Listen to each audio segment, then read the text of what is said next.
नमस्कार किसान भाइयों। अब हम इस इकोसिंग एग्रोटेक की हमारी इस पॉडकास्ट में जहाँ तक हम अपने सारे विषयों को कवर करते हुए पिछले 12 ऑडियो बना चुके हैं और अब इस 13वें ऑडियो यानी कि 13 नंबर वाले ऑडियो में हम बात करने जा रहे हैं फर्टिगेशन की, यानी कि पपीते की खेती में किस प्रकार का आपको पोषण की व्यवस्था कैसी करनी है।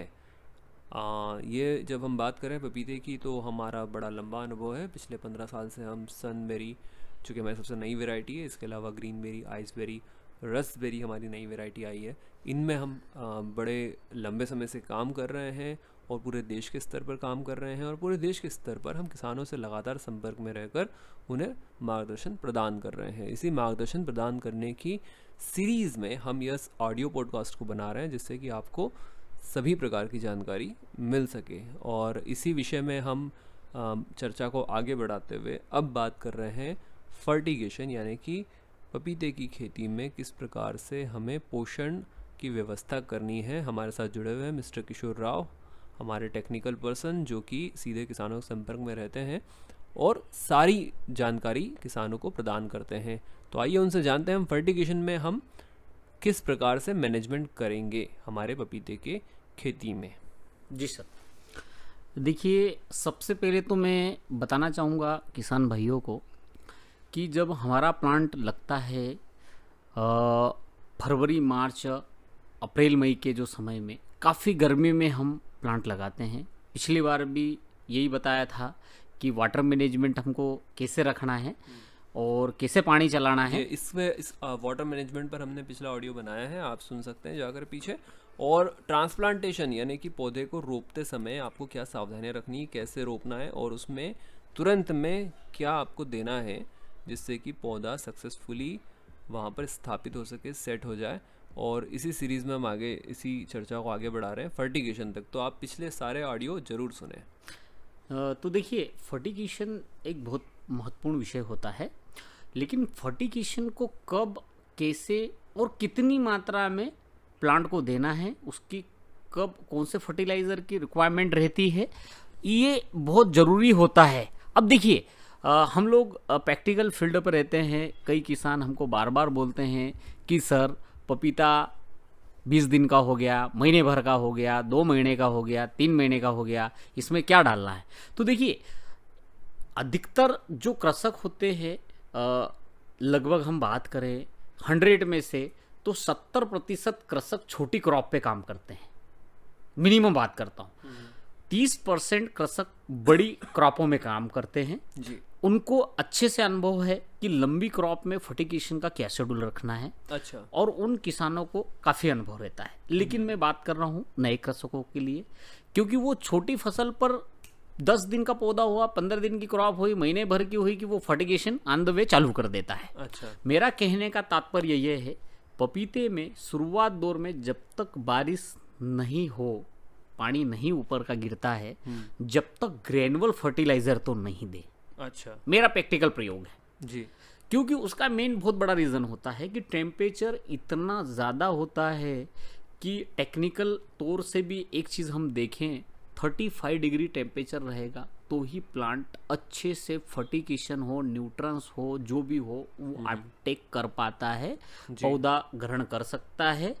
जब तक टेम्परेचर आपका 30 के ऊपर रहेगा, जब तक आपका ग्रेनुअल फर्टिलाइज़र फॉर्म में आना, उस फॉर्म में आके उसने फर्टिगेशन को अपटेक करना, ये बहुत बड़ा चैलेंज रहता है। तो मेरा कहने का सीधा तात्पर्य है कि शुरुआती दौर में पैसा कृषक ग्रेनुअल पे नहीं खर्च करे, सिर्फ व्यर्थ रहेगा। ये मन समझाने वाली बात है कि मैंने पपीते को खाद दे दिया, जबकि इस एनर्जी को आप बचा के रखें, बना के रखें। इसको हम काम लेंगे बारिश का पानी गिरने के बाद जी। अब एक सीधी सा बात है कि जब हम ग्रेनुअल फर्टिलाइजर दे, फ्लावरिंग स्टेज जब स्टार्ट होता है वहां से ग्रेनुअल दे। अब ये शुरुआत 3 महीने में क्या करे, शुरुआत 3 महीने में हमको वाटर सोल्यूबल देना है जी, शुरुआती 3 महीने में। और वाटर सोल्यूबल में आप शुरुआती दौर में दे सकते हैं, जैसे फर्स्ट टाइम आपको एनपीके डालना है 19-19, उसके साथ में ह्यूमिक ले ले, वहाँ से चलकर आपका फंगीसाइड ले ले। इसमें एक बहुत महत्वपूर्ण बात बताऊंगा कि गर्मी के समय आपको नियमित रूप से 10 से 12 दिन के अंतराल पर फंगीसाइड आपको ड्रिंच करना है पपीते में। कोई भी दवाई या जो भी हम ट्रीटमेंट करते हैं वो सिर्फ 15 दिन तक प्रोटेक्शन प्लांट का बना के रखेगा। इसलिए आपको जो भी जैविक में दें या केमिकल में करें, यानी कि 15 दिन में अगर आप ट्राइकोडर्मा दे रहे हैं तो 15 दिन में, 15 गर्मी से जब 20 तेज दिन है में तब आपको गर्मी और बरसात के मौसम में आपको 15-20 दिन में एक बार फंगीसाइड यानी कि फंगस की प्रतिरोध क्षमता बनाए रखने वाले जो भी उत्पाद हैं उनका उपयोग करना है। सर देखिए, कई बार क्या होता है, कृषक ने ट्रांसप्लांट कर दिया, पपीता लगा दिया, पपीता लगाने के बाद फर्स्ट ड्रिंचिंग कर दिया जी। फर्स्ट ड्रिंचिंग के बाद पौधा सेट हो गया, उसको अच्छा लगता है। ड्रिंचिंग हमने बता दिया हमारे पपीता ट्रांसप्लांट वाले वीडियो के अंदर, आप उसमें पूरा जाकर सुन सकते हैं जी। सेकंड ड्रिंचिंग कम से कम 12 दिन के अंतराल पर आपको करना है। अच्छा, सेकंड ड्रिंचिंग में आपका यदि प्लांट अच्छा है, हेल्थी है, तो उसमें एंटीबायोटिक और सिर्फ फंगीसाइड लें, ड्रिंच कर दे, उसमें किसी भी प्रकार का एनपीके न ले, उसमें किसी प्रकार का ह्यूमिक वगैरह न ले, सिर्फ ओनली फंगीसाइड और एंटीबायोटिक डाल दे जी सेकंड टाइम में जी। थर्ड टाइम मतलब अगले 12 दिन के अंतराल पर फिर आपको उसमें फर्टिगेशन ले 1261 ले सकते हैं, उसमें फंगीसाइड ले लें। फंगीसाइड हर बार अलग अलग बदल कर देना है, एक प्रकार का पर्टिकुलर कोई भी फंगीसाइड न ले, हर बार अलग देना है। यदि जैविक में ले रहे हैं तो ट्राइकोडर्मा तो चली जाएगा, और वेस्ट डिकम्पोजर ले लें, सुडोमोनास ले लें जी। इस तरीके के आप जैविक में ले सकते हैं। केमिकल में जैसे बाविस्टिन है, ब्लू कॉपर है, रोको है, वहाँ से चलकर CM75 है, M45 है, बहुत सारे बेस्ट फंगीसाइड केमिकल में भी है जिनका अल्टरनेट बदल कर हर बार अलग फंगीसाइड हमको लेना है जी। जहाँ तक है कि ऑडियो की जगह यदि कृषक मुझे कोई इमेज भी डालता है तो उसकी देखकर स्थिति और हालात को देखकर भी हम अपन बता सकते हैं कि उसमें कौन सी दवाई की जरूरत है जी, है ना। तो आपको नियमित रूप से 15 दिन, 12 दिन, 16 दिन पर फंगीसाइड रूटिंग में रखना है। तो ऐसे 3 महीने आपको हल्के पुल्के वाटर सोल्यूबल और फंगीसाइड दे के पौधे को लाना है, ग्रेनुअल फर्टिलाइजर न दे। अब आगे हम बात करते हैं कि जब 3 महीने का हो गया प्लांट, 3 महीने के बाद और एक बीच में बताऊंगा कि जो लिक्विड फॉर्म और वाटर सोल्यूबल में जो तालिका है फर्टिलाइजर की, वो आप थोड़ा सा बताएं। बिल्कुल, वो अपन कृषक को कैसे देना चाहते हैं। इस पर हम क्या करेंगे कि हमारी द्वारा एक मार्गदर्शक पुस्तिका भी दी जाती है और अभी हम उसे और अपडेट कर रहे हैं और हमारी वेबसाइट पर भी वो अवेलेबल है। हमारी वेबसाइट पर जाकर आप उसे प्राप्त कर सकें। उस तालिका में हम पूरी जानकारी दे रहे हैं कि किस स्टेज पर आपको क्या क्या पोषक तत्व देना है। देखिए, वह तालिका हम विकसित उसे और बेहतर से बेहतर बना रहे हैं हमारे अनुभव के साथ में, और हो सके तो हम उसके ऊपर पूरा एक अलग से एक वीडियो बनाकर भी उस पर डाल देंगे। तो उसमें आपको पूरी जानकारी मिलेगी कि किस स्टेज पर क्या डालना है। इसमें हम क्या कर रहे हैं कि फर्टिगेशन में हमारे खुद के इकोसिंक के ब्रांड के भी फर्टिगेशन आने वाले हैं, जो वाटर सॉल्यूबल फर्टिलाइजर्स हैं, वो तीनों स्टेज पर, यानी कि हम इसे growth stage, flowering fruiting stage and harvesting stage, ऐसे 3 स्टेज में हमें इसे बांटा है। ग्रोथ स्टेज में हमने शुरू के 3 महीने लिए हैं, जिसमें कि हम ये देखते हैं कि पौधा अभी तेज़ी से विकसित हो रहा है, उसके विकासमान हो रहा है। तो विकासमान की स्टेज में क्या डालना है, उसके बाद में जब उसमें फ्लावरिंग फ्रूटिंग हो रही है, जो कि बहुत महत्वपूर्ण स्टेज होती है, उस समय सबसे ज़्यादा फर्टिगेशन की ज़रूरत होती है, तब उसमें क्या डालना है, हमारे खुद के उत्पाद कौन से डालना है, कैसे डालना है। और जब हार्वेस्टिंग स्टेज पर आ जाता है पौधा, जब फ्रूटिंग पूरी तरह से विकसित हो जाती है, तब उस पर किस प्रकार का पोषण की व्यवस्था करनी है, इस पर हमारे उत्पाद, हमारे प्रोडक्ट आने वाले हैं, जिस पर हम एक अलग से पूरा वीडियो बनाएंगे, ऑडियो बनाएंगे, और उसकी एक अलग तालिका भी है। लेकिन हमारी इस कंपैरिजन में जो हमारे प्रोडक्ट उपयोग नहीं करना चाहते हैं कोई किसान, या वो नहीं प्राप्त कर सकते हैं, जो परंपरागत रूप से दूसरे पोषक तत्व डालते हैं, उसकी भी उस तालिका में एक अलग से हम तालिका बनाएंगे। यानी कि इस तरह से 2-3 तालिकाएं हम देंगे, जिसमें कि अलग अलग प्रकार से किसान अपनी सुविधा के अनुसार अपना पोषण का मैनेजमेंट स्वयं कर सकता है। लेकिन इसी समय में मैं इस समय जब हम ऑडियो बना रहे हैं तो मैं किशोर राव जी से यह जानना चाहूँगा कि आम तौर पर आप क्या बताते हैं, मतलब कि इन जनरल मैं पूछ रहा हूँ, नॉर्मली आप क्या बताते हैं कि किस प्रकार से किसान आमतौर पर आप बताते हैं कि ये वाले खाद आपको इतनी इतनी समय के अंतराल में आपको देते रहना चाहिए। देखिए सीधी सी बात है, देखिए मैं तो लगभग 99.9% फील्ड विजिट करता हूँ, क्रॉप की स्थिति देखता हूँ, या मेरे पास फोटोग्राफ्स फार्मर डालता है, तो उसके आधार पर मैं प्लांट के स्ट्रक्चर, उसका कैरेक्टर, उसकी हेल्थनेस जो भी है उसको देखकर सर उनको मैं सजेस्ट करता हूँ कि प्लांट की अभी डिमांड ये है, इसके हिसाब से ये ट्रीटमेंट देना चाहिए। लेकिन लगभग अब हम बात करते हैं कि जब पौधा 90 दिन का हो जाता है, फ्लावरिंग स्टेज स्टार्ट कर देता है, उसके बाद हम ग्रेनुलर फर्टिलाइजर से स्टार्ट करते हैं, वो 50 ग्राम से करते हैं प्लांट को। अब खाद देने का जो तरीका होता है 50 ग्राम प्रति प्लांट 25 ग्राम प्लांट के इधर की side right side, 25 gram plant के लेफ्ट साइड जी। मतलब पौधे से दूरी हम बना के रखेंगे लगभग 6 इंच।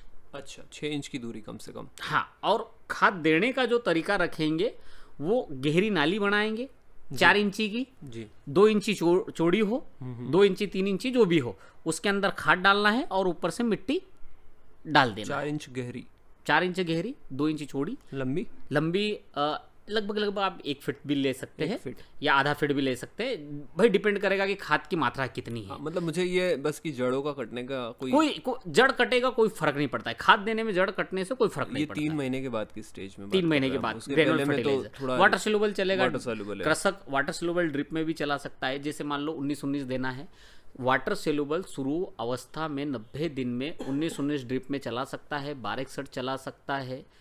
जो भी वाटर सोल्यूबल है वो ड्रिप के अंदर शुरुआत दौर में अल्टरनेट में चला सकता है, एक बार ये दे दिया, अगली बार वो दे दिया, इस टाइप से वो चला सकता है ना। अब 90 दिन के बाद की बात जो हम कर रहे हैं कि फ्लावरिंग स्टेज जब स्टार्ट होता है उस समय जो ग्रेनुलर फर्टिलाइजर देने का जो टाइम होता है, तो हम पौधे को स्टार्ट करते हैं 25 ग्राम से, सॉरी 50 ग्राम से। 25 ग्राम राइट साइड, 25 ग्राम लेफ्ट साइड में खाद की दवाई करें जमीन के अंदर।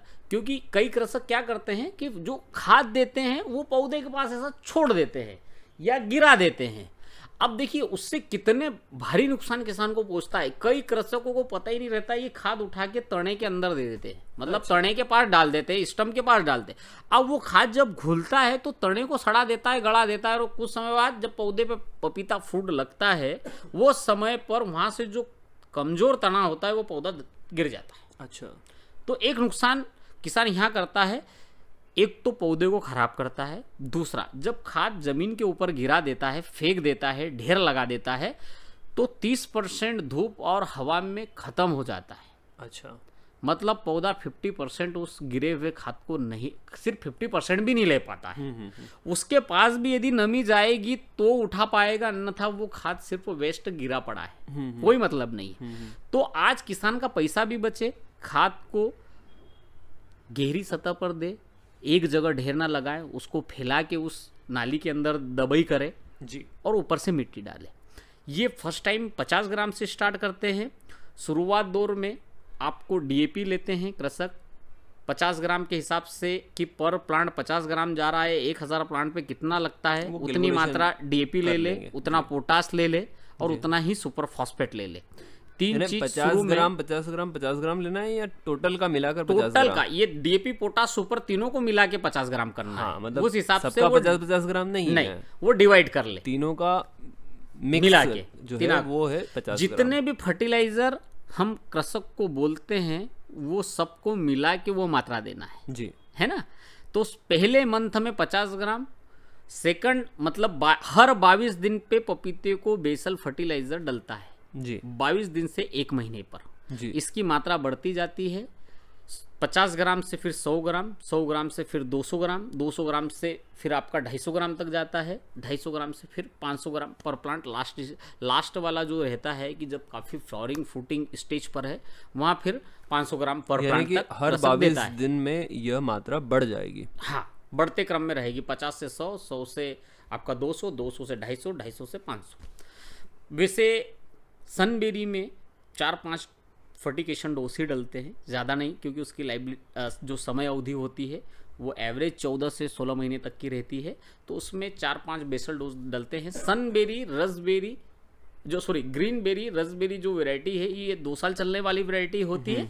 इसमें जो फर्टिलाइजर का शेड्यूल रहता है वो थोड़ा सा अलग रहता है, लंबा चलता है, लंबा क्योंकि लंबा चलता है। पौधा चल रहा है, हाँ। लंबे समय तक उत्पादन दे रहा है, तो लंबे समय उसको तक जो फायदा पहुंचा रहा है। खाद देना होता है वो एक सीमित मात्रा भी चला सकते हैं कि 250 ग्राम 200 ग्राम कंटिन्यू में चलाएं, लेकिन सनबेरी को थोड़ा हार्ड एंड फास्ट फर्टिगेशन करना पड़ता है, क्योंकि वो वन टाइम में 70-80 किलो तक यील्ड देने वो बड़ी वाला सेगमेंट तेजी है। से बहुत बड़ी मात्रा में उत्पादन उसको देता है, उत्पादन देता है, तो उसको थोड़ा फास्ट फर्टिगेशन देना पड़ता है और समय समय पर थोड़ा देना जल्दी देना पड़ता है और थोड़ी सी हाँ। मात्रा ज़्यादा होती ज़्यादा पड़ती रहती है। है।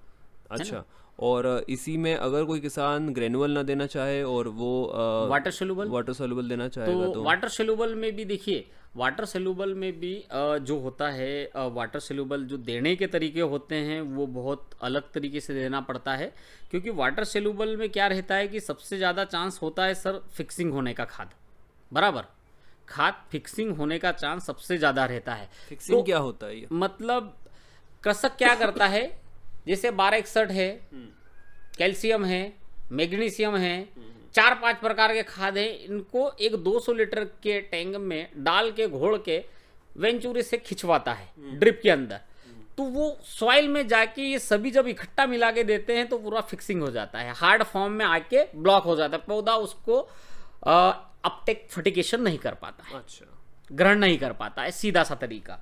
तो इसका भी जो देने का तरीका है वो अलग अलग होता है, और ये मैं तालिका में कि जिसमें देंगे। हमें कैल्शियम नाइट्रेट अलग तरह से लेना है। हाँ, सब अलग अलग तरीके से यानी देना कि है, उसका विशेष ध्यान रखना है कि वो फिक्सिंग ना हो, यानी कि वो जम ना जाए, वो फ्रीज ना हो जाए, फ्रीज ना हो जाए, कि वो जाकर पौधे के पास जाकर गिर गया और वहां जाकर वो एक सॉल्ट की तरह, एक नमक की तरह पड़ा रहेगा, पौधा उसका उपयोग नहीं कर पाएगा। सही बात। तो वो हमें उसके लिए अलग से बात करना पड़ेगी और उसको अलग तरीके से बताना पड़ेगा। अभी जो आपने बताया, ये जो बताया है आपने, जी अभी आप कुछ बता रहे हैं। ये 1000 प्लांट की हम बात करते हैं फर्टिगेशन की। अच्छा। सबसे पहले मैं बात करूंगा, एक दिन छोड़कर इस फर्टिलाइजर को आप चलाएं एक साथ। आप जो बता रहे हैं इस समय, आप उसे पढ़कर भी बता दें इस समय की। अभी हम किसकी बात कर रहे हैं? वाटर सोल्यूबल की बात कर रहे हैं। तो वाटर सोल्यूबल जो होता है सर, अधिकतर यदि कृषक चलाएं तो एक साथ ना चलाएं, छोड़कर चलाएं, एक दिन छोड़कर चलाएं वाटर सोल्यूबल। एक दिन छोड़कर चलाएं। जैसे मैं इसमें देख सकता हूँ 1000 प्लांट के लिए यहाँ पर हमारी जो तालिका बनने वाली है, जो कि अलग तरीके से बनकर आएगी, लेकिन फिर भी हम इस ऑडियो में बात कर रहे हैं तो हम बात कर लेते हैं जी कि जिसमें हमने लिखा है कि 1261 3 kg 0050 3 kg एक दिन छोड़कर, ये छोड़कर सभी जैसे 52 34 एक दिन 3 kg, ये 1000 प्लांट के लिए है। हाँ। मैग्नीशियम 5 kg एक दिन छोड़, बोरान 500 ग्राम, एक कैल्शियम 3 kg और जिंक 500 ग्राम, ये एक दिन छोड़कर चलाना है अलग अलग। देखिए सीधी सी बात करें, 7 प्रोडक्ट हैं मान लीजिए, जिसमें सभी न्यूट्रंस आ जाते हैं। 7 प्रोडक्ट फर्टिलाइजर में सभी प्रकार के तत्व, पोषक तत्व सब आ जाते हैं जी। जैसे पहले दिन जो फर्टिगेशन चलाया, बीच में हम एक दिन का गैप करेंगे जी। सेकंड डे दूसरा फर्टिलाइजर चलाएंगे, तो जो पहले दिन चलाया था उसका नंबर 14 दिन पर आएगा। अच्छा, मतलब सीधी सी बात करें कि फर्टिगेशन की अधिकता भी नहीं होगी प्लांट में, पहली चीज। कृषक का कॉस्ट भी नहीं ज्यादा बढ़ेगा, भारी मात्रा में उसको खर्च भी नहीं करना पड़ रहा है। एक अच्छा संतुलन बना के जमीन में फर्टिगेशन क्रॉप को दे रहा है, जमीन में भी नुकसान नहीं है, पौधे को भी उसके एक समय पर फर्टिगेशन उसके टाइम पर मिल रहा है, जितने भी फर्टिगेशन दे रहा है वो अपटेक करता जा रहा है, तो ये पूरा बैलेंस होता है। तो ये तालिका में अपन जब बताएंगे किसान को तो अच्छे से समझ पाएगा, और बाकी मैंने काफी चीजें अभी ऑडियो में भी इनको बताया है और समझाया है जी, है ना। और अपन बात करते हैं बेसल ग्रेनुअल ग्रेनुअल फर्टिलाइजर की। तो ग्रेनुअल फर्टिलाइजर जो होते हैं, स्टेज देखकर हम लोग काफी रिक्वायरमेंट करते हैं, जैसे डीएपी है, प्रति DAP एकड़ में 2 बैग ले लिया। वही देख रहा हूँ कि डीएपी इसमें लिखा हुआ है, आपने 2 बैग लिखा हुआ है, पोटाश जो है वो 2 बैग है, मैग्नीशियम 25 किलो है। हाँ। ये सारे 1000 पौधों के लिए हाँ, बात 1000 हो रही है, प्लांट ठीक के है, यानी कि 1 एकड़ के प्लांट जी। के लिए बात हो रही है। बराबर। अभी हम आ गए थे डीएपी पोटाश मैग्नीशियम 25 किलो पर, फिर कैल्शियम नाइट्रेट 25 किलो है, जी। अमोनियम सल्फेट 25 किलो है, और फंगिसाइड बाकी आपने लिखा हुआ है 700 ग्राम के आसपास लेना है। जी। तो ये रेगुलर एक फंगिसाइड जो आप चला रहे हैं केमिकल वाली पद्धति में, तो उसमें ये चल रहा है। तो इनको अच्छे मिला के अच्छे मिला के 25 ग्राम फिर 50 ग्राम 22 हाँ, दिनों के बाद पौधों में को 100 ग्राम देना फिर है। 200 ग्राम तक पहुंच रहे, 250 ग्राम, 500 पहुंच ग्राम तक रहे। जाना। ये हम जो पहले बात कर चुके हैं, तरीका वही है। अब ये बताया कि कंटेंट क्या है, उसके अंदर बस, डालेगा क्या, इसके बराबर। बारे में हमने बात की। देखिए, ये जो हम ग्रेनुल फर्टिलाइजर देते हैं जी। और ये जब प्रोसेस में होता है तो कम से कम 15 दिन तो ये फर्टिलाइजर पौधा अपटेक करने की प्रोसेस, मतलब खाने की योग्यता जो होती है, इसको 15 दिन लगता है जी। फर्टिलाइजर को।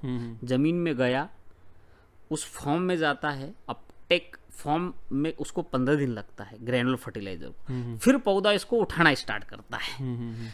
तो इसको हम 25 दिन पर, 22 दिन पर या महीने भर में इसलिए रख रहे हैं कि डालने के तुरंत पौधा अपटेक नहीं करता है जी। जब तक उस फॉर्म में वो ढलेगा नहीं। हाँ, जब तक कि वो बायो अवेलेबल नहीं हो जाता है, पहले वो जाएगा जमीन के अंदर, जमीन में जाकर विघटित होगा, बराबर। उसका एक प्रकार का विघटन होगा, और उसमें बहुत बड़ा रोल प्ले करते हैं जमीन के अंदर के बैक्टीरिया।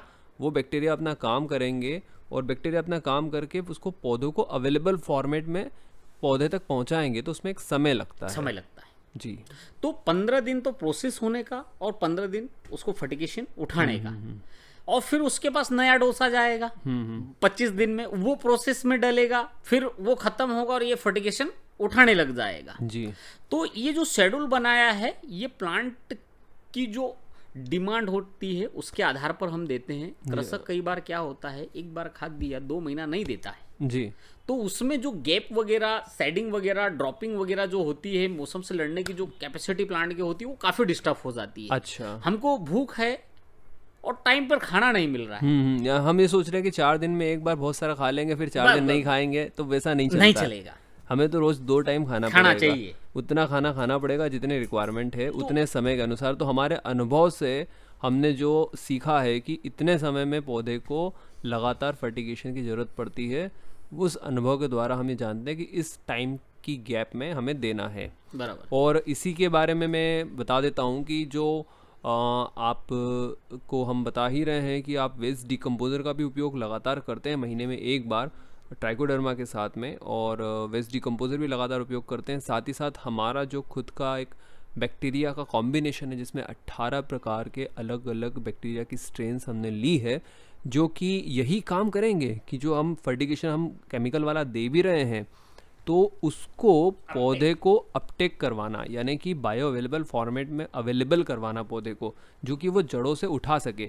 ये काम हमारे वो गुड बैक्टीरिया करेंगे जो नाइट्रोजन फिक्सिंग से लेकर potash, phosphorus, calcium, zinc, sulphur, ये सारे जो तत्व हैं, इनको जो विघटित करने का काम करते हैं वो बैक्टीरिया करते हैं।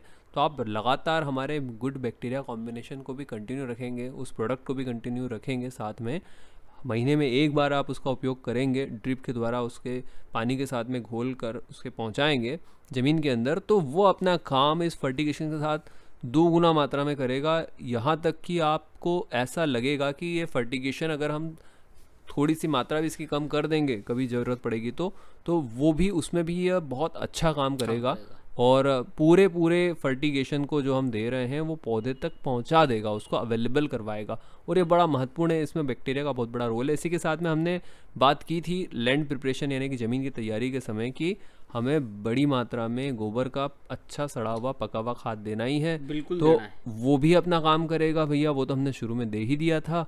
और जब हम इस स्टेज पर आते हैं, यानी कि फ्लावरिंग स्टेज पर, जब बारिश होती है, तब हमने बात की थी उस समय, हमारे पिछले ऑडियो के अंदर आप जाकर सुन सकते हैं, लैंड प्रिपरेशन, ज़मीन की तैयारी के समय में, कि उस समय खाद किस प्रकार से तैयार करना है, तो उसमें आपको पूरी विधि मिल जाएगी। तो वो जो जिस विधि में हमने बताया है, उससे हमने पका हुआ अच्छा बढ़िया गोबर का खाद बनाया है, और उस खाद में से आधा खाद तो हमने तभी दे दिया था पूरी ज़मीन में फैला करके, साथ में उसकी जुताई कर दी थी तो वो पूरी ज़मीन में अवेलेबल हो गया। बचे हुए खाद को हमने यह बताया था कि आप चाहें तो इसको जब इसके अनुकूल मौसम आता है, बारिश का समय, और ठीक उसी समय फ्लावरिंग भी आती है, तो उस समय में बहुत अच्छा समय होता है, तो आप उस समय पौधों के बीच में इस खाद को डाल उस खाद को, अपने गोबर खाद को या केचुआ खाद को उस समय और डाल सकते हैं, जिससे कि ये जो अपटेक वाला प्रोसेस है ये और अच्छा हो जाएगा। ग्रेनुअल वाला अपटेक, लिक्विड जो हमारा वाटर सॉल्युबल है, इन दोनों का अपटेक बहुत अच्छा हो जाएगा इसके द्वारा, और साथ में आप हमारा जो प्रोडक्ट यूज़ कर रहे हैं उससे भी होगा। इसी के साथ में मैं आपको फिर से एक बार उल्लेख करना चाहूँगा, हमारे वायरस से बचने वाले जो प्रोडक्ट है जो हम लाने वाले हैं बहुत जल्दी, वो ऑल इन वन है। उसमें सभी तरह की फंगस, बैक्टीरिया, वायरस से बचने की क्षमता तो विकसित करेगा ही करेगा। लेकिन बड़ा इंटरेस्टिंग है, किशोर राव जी भी नहीं जानते हैं, उन्हें भी पहली बार ये जानकारी मिलेगी कि उसके द्वारा, उस उत्पाद के द्वारा जब उसका रेगुलर आप 15 दिन में स्प्रे करेंगे तो सारी बीमारियों से तो आप बचाएंगे ही अपने पौधे को, साथ ही साथ में जो पौधे को जो अपनी खुद की जो पोषण की जो उसकी ज़रूरत है उसके अनुरूप उसकी जड़ों का विकास, और जड़ों के द्वारा पौधे में जो हमने खाद डाला है उसके अपटेक को भी वह हमारा जो स्प्रे है, हमारा जो प्रोडक्ट है जिसका कि नाम अभी तक हमने रखा नहीं है, अभी हम उसे रखने वाले हैं बहुत जल्दी और आने वाला है, तो वो उसका रेगुलर हर 15 दिन में स्प्रे होगा, तो वो पौधे के पोषण को भी, वह पौधे के पूरे सिस्टम के अंदर चैनलाइज करने का काम करता है, पूरे पौधे को अवेलेबल करवाने का काम करता है। तो वो ऑल इन वन है, उसके अंदर सब तरह के काम करने की योग्यता है, बीमारियों से लड़ने की योग्यता, विपरीत मौसम, तेज़ गर्मी, तेज़ ठंड से लड़ने की योग्यता, वायरस से लड़ने की योग्यता, और साथ ही साथ में पौधे के पोषण को अपटेक करने की योग्यता को बढ़ाने की। ये कहें कि रजिस्ट्रेशन पावर और स्ट्रांगली करेगा प्लांट। रजिस्ट्रेशन पावर तभी बढ़ता है जब पौधे की हेल्थ अच्छी होती है, और हेल्थ तभी अच्छी होती है जब उसका फर्टिगेशन यानी कि उसका पोषण अच्छा होता है, और पोषण, फर्टिगेशन, मैनेजमेंट सब में काम में आने वाला वो प्रोडक्ट है। तो वो ऑल इन वन काम करेगा, तो उसका भी आप उपयोग करेंगे तो उससे आपको बहुत बहुत लाभ होगा। तो इस समय इतना ही हम इस ऑडियो के पार्ट में हम रखते हैं। आने वाले कुछ ऑडियो में हम थोड़ी सी बात और करेंगे, प्लांट को अलग अलग बीमारियों से किस प्रकार से हम बचा कर रख सकते हैं और उनका मैनेजमेंट हम कैसे कर सकते हैं अगर वो बीमारियां आ जाती है तो। धन्यवाद।